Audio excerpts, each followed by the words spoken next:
دلیل 2 میں دے چکا ہوں. کیوں انتخاب کیا اس کی دلیل سن لیجئے. حضرت آدم کا انتخاب اس لیے ہوا کہ آدم سے آدمیت چلی. ابو البشر حضرت آدم ہے، یعنی پہلے آدمی حضرت آدم ہے. حضرت آدم سے آدمیت چلی. حضرت نوح سے پہلی شریعت چلی. حضرت نوح سے پہلی شریعت چلی ہے. پہلی شریعت کے بانی حضرت نوح ہے. آدمیت کے بانی حضرت آدم ہے. آدمیت اور شریعت جس کا طواف کرتی نظر آئے اسے علی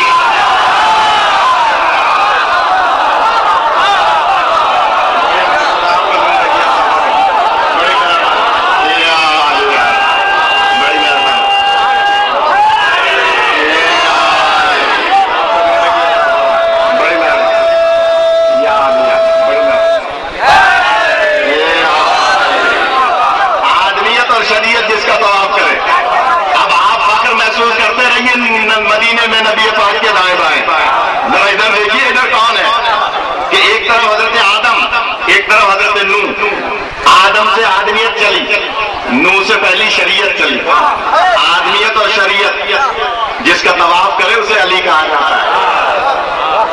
انچولی میں، کراچی میں گزشتہ 10 سال سے اشرا پڑھ رہا ہوں. علامہ عرفان عابدی صاحب پڑھا کرتے تھے ان کے بعد سے، کہ وہاں پر ایک نوجوان آیا اور آ کر کہنے لگا کہ مولانا آپ مجلس میں درود بہت پڑھواتے ہیں، لہذا آپ کے پاس میٹر شاید نہیں ہے اس لیے درود زیادہ پڑھواتے ہیں. میں نے کہا نہیں، ایسا نہیں ہے. ہم اس لیے درود پڑھواتے ہیں کہ اللہ نے حکم دیا ہے، درود پڑھنے کا اللہ نے حکم دیا ہے، لہذا ہم درود پڑھواتے ہیں. اور تم کیا کہنا چاہتے ہیں؟ کہنے لگا کہ نہیں، یہ درود جو آپ پڑھواتے ہیں یہ نہیں پہنچتا محمد والے محمد کو، اس کا کوئی فائدہ نہیں. غور کیجیے گا، نہیں پہنچتا. تو میں نے کہا کہ بھائی ذرا سی عقل سے کام لو. اللہ نے جب آدم علیہ السلام کو خلق کیا اور اماں حوا کو بھی پیدا کیا. اماں حوا کو اللہ نے حضرت آدم کی پسلیوں کی اندر کی جو مٹی تھی، یعنی جو اندر کی مٹی تھی پسلیوں کی، اس بچی مٹی سے پیدا کیا. کیونکہ پسلیوں کی اندر کی مٹی تھی اس لیے ان سے پیدا کیا. اس لیے عورت پر پردہ واجب ہے.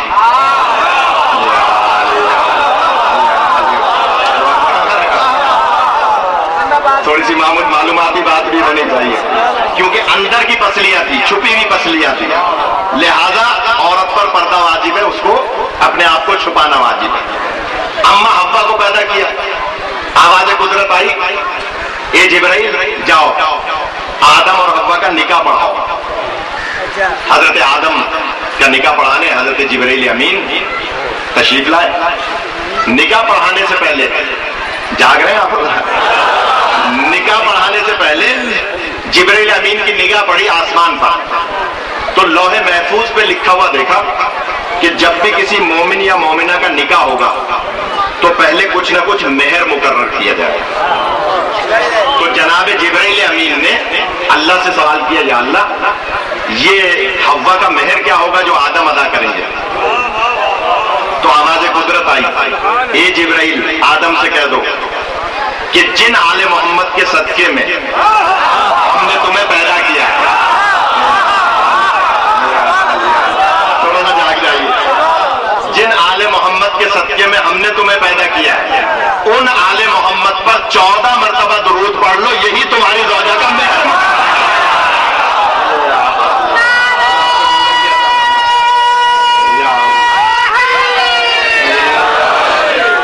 14 مرتبہ آل محمد پر درود. اماں حوا کا مہر تھا، اور صرف شیعہ کتاب میں نہیں ہے، اہل سنت کی کتاب میں بھی موجود ہے. یہ ویڈیو بن رہی ہے، میں ذمہ داری سے عرض کر رہا ہوں، آپ مجھے ای میل کر سکتے ہیں، میں کتاب بھیج سکتا ہوں فوٹو اسٹیٹ ای میل کر کے یا ویب سائٹ کے ذریعے سے، جس میں یہ روایتیں 14 مرتبہ یا بعض روایت میں 10 مرتبہ، بس اتنا سا اختلاف ہے. 10 مرتبہ یا 14 مرتبہ درود پڑھ لو، یہی تمہاری زوجہ کا مہر مقرر کیا جائے. تو اب ایک جملہ کہہ دوں نوجوانوں کے لیے، جو درود کا منکر ہے وہ مسلمان تو بڑی بات ہے، انسان اور بڑی بات ہے، آدمی کہلوانے کے لائق نہیں ہے.